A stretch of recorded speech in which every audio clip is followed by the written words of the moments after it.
శివారాధనకు విశేషమైన కార్తీక మాసంలో సోమవారాలకు ఎంతో విశిష్టత ఉంది.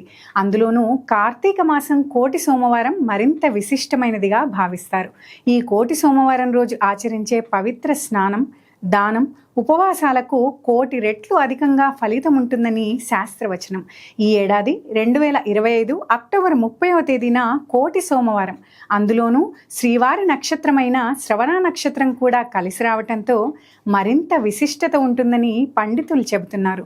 స్కాంద పురాణం ప్రకారం ఈ రోజున శివకేశవులను ఆరాధించాలి. కార్తీక సోమవారాలు, కార్తీక పౌర్ణమి రోజుల్లో ఎలాగైతే ఉపవాసాలు ఉంటారో అదేవిధంగా కార్తీక కోటి సోమవారం రోజున కూడా ఉపవాసం ఉండటం వలన మంచి ఫలితాలు ఉంటాయని చెబుతున్నారు. రాత్రికి నక్షత్ర దర్శనం తరువాత ఆహారం తీసుకోవటం అత్యుత్తమమని పండితులు చెబుతున్నారు. ఈరోజు పంచామృతాలతో మహాశివుడిని ఆరాధించి విష్ణు సహస్రనామాలు పఠిస్తే శుభకరమైన ఫలితాలు ఉంటాయి.